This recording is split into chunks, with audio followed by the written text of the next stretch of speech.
Bonjour à toutes les personnes curieuses et passionnées en coaching. Je suis Marie-Dominique Taillon, membre du Forum francophone de la recherche en coaching. Je suis coach praticienne et j'ai rédigé récemment un mémoire de maîtrise sur le coaching d'équipe dans le contexte des directions générales scolaires.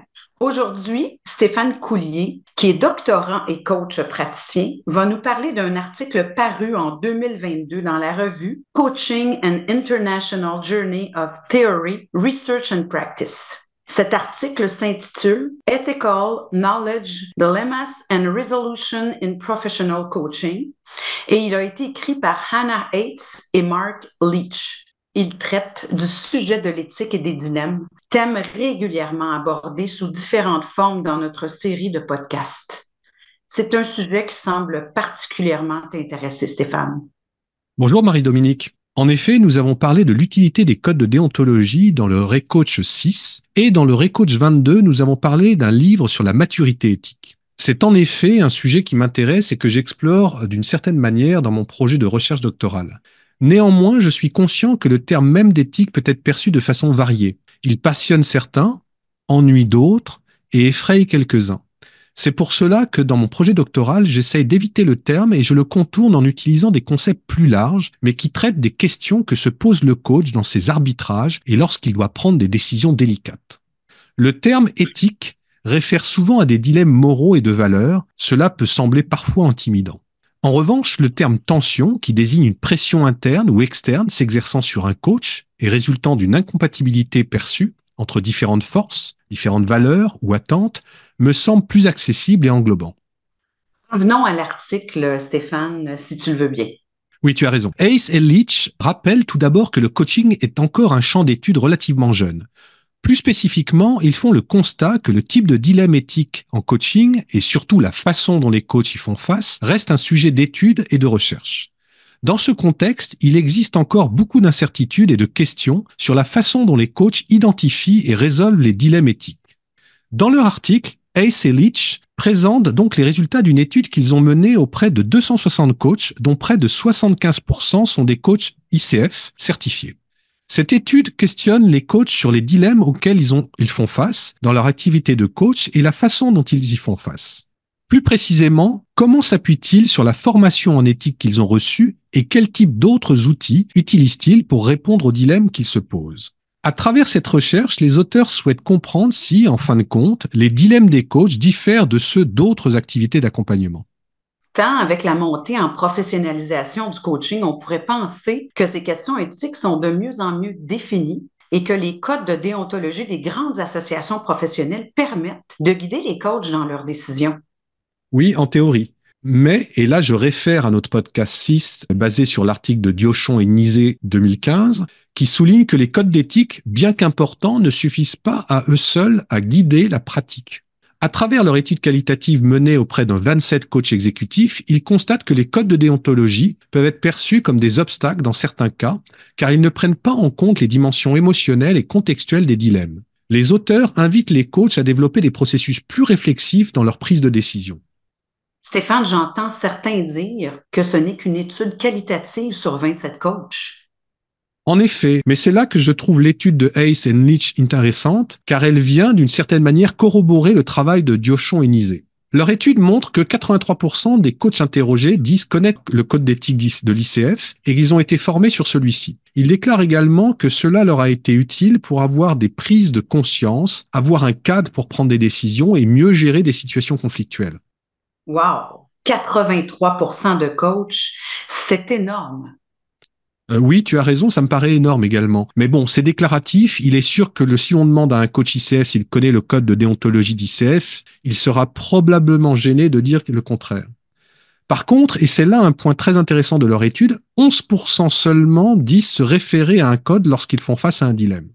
C'est surprenant, en effet. Mais revenons aux questions de recherche que les auteurs ont posées, et notamment la première qui concerne les types de dilemmes que les coachs rencontrent. Tout d'abord, seulement la moitié des coachs interrogés déclarent avoir affronté un dilemme éthique. Cela me fait penser à un article de Facien et Clutterberg paru en 2023, dans lequel les auteurs disent que le nombre de dilemmes auxquels un coach est confronté est un signe de maturité plutôt que d'incompétence. Cela est une bonne source de réflexion pour un coach sans dilemme. C'est-à-dire que plus on a de dilemmes, mieux c'est, Stéphane.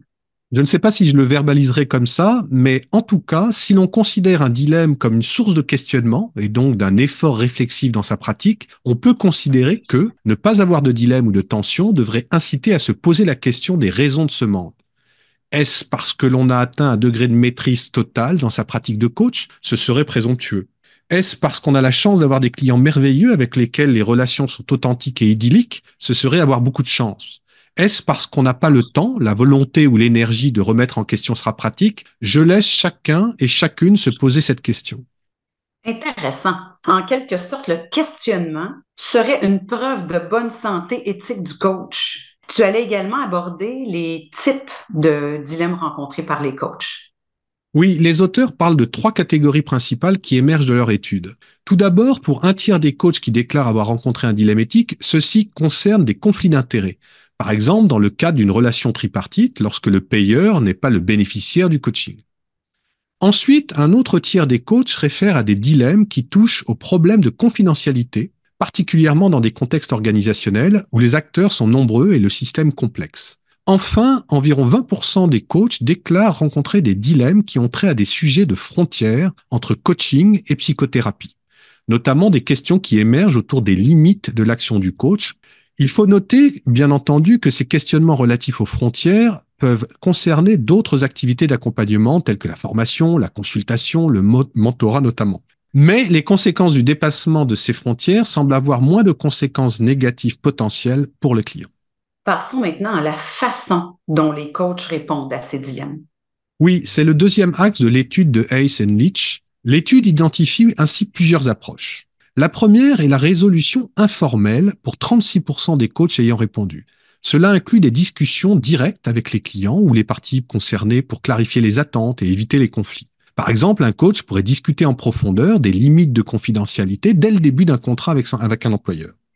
Le deuxième, pour 34% des coachs, passe par le recours à la supervision ou à des pairs. Cette stratégie est décrite comme la recherche d'un espace privilégié pour avoir un regard extérieur et confronter ses propres biais.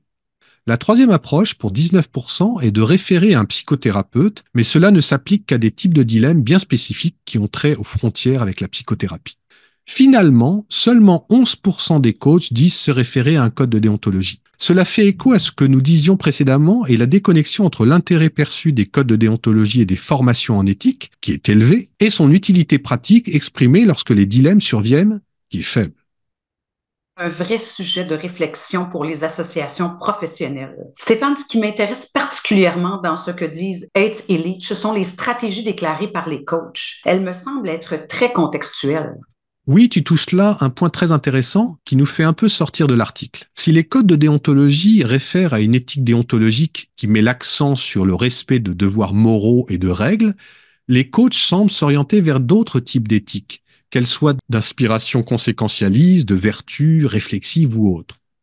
Vaste sujet. Penses-tu que les formations actuelles se concentrent trop sur une approche déontologique qui offre des règles et ou normes à suivre? Assurément, il est plus facile d'énoncer des règles à suivre que de définir et d'enseigner la maturité éthique, la conscience éthique, la posture éthique. À cet effet, les coachs interrogés par Hayes et Leach semblent s'appuyer sur leur expérience et une certaine flexibilité pour trouver une solution qui leur semble adéquate.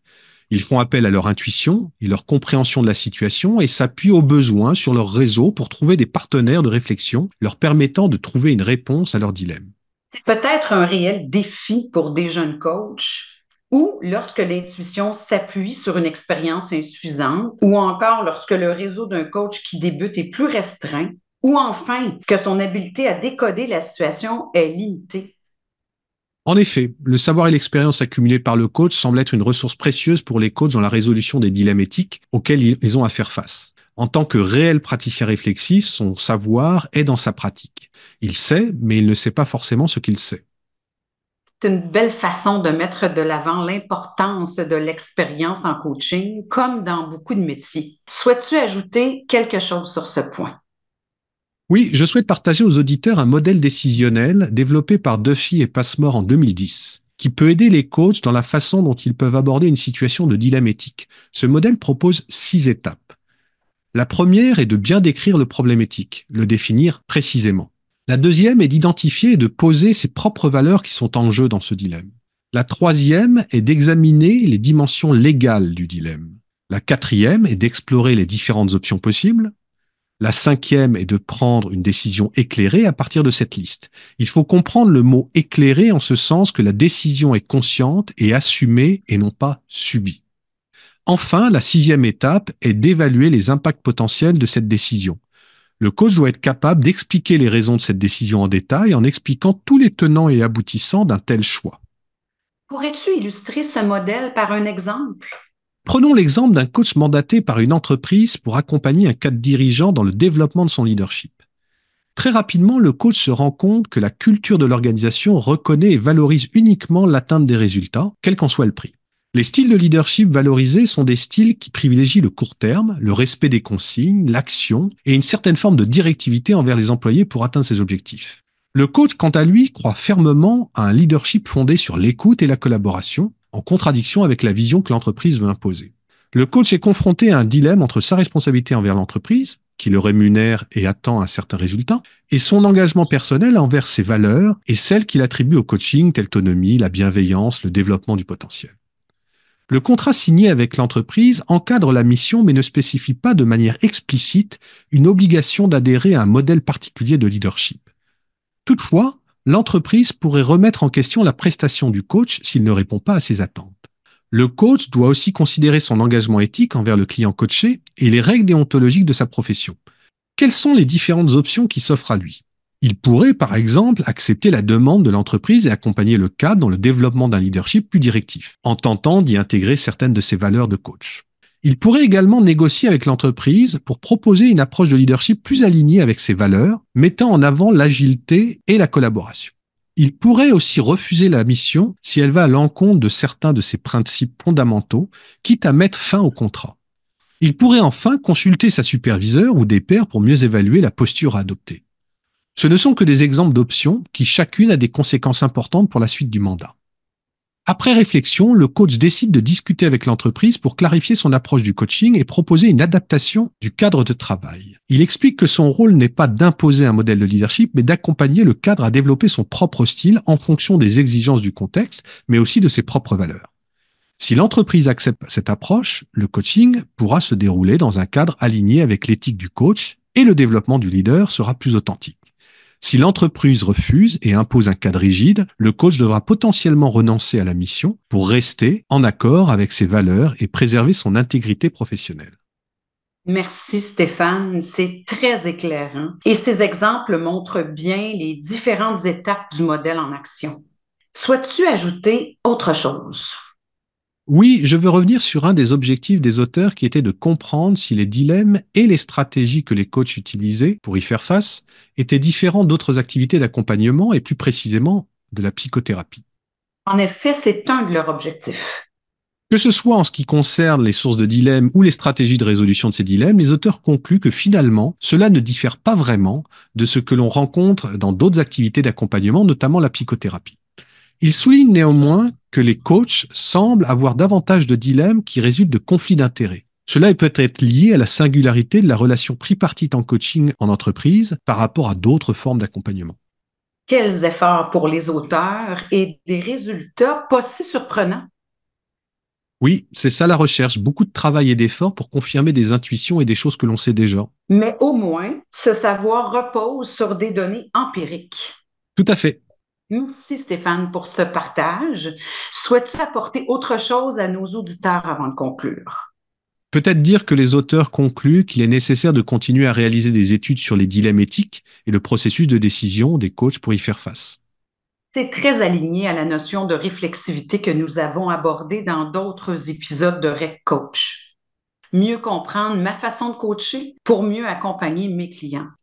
La place de la réflexivité est l'autre concept que j'explore dans ma thèse. Elle permet au coach de prendre du recul non seulement sur la situation, mais aussi sur ses croyances, convictions et points de vue. Cela peut aider à reconnaître ses biais et à adopter une posture plus alignée avec ses valeurs fondamentales. Mais, et là je réfère à notre podcast 25, comme le souligne Cushion, la réflexivité peut aussi devenir un piège si elle est utilisée comme un simple exercice intellectuel ou un moyen de normalisation.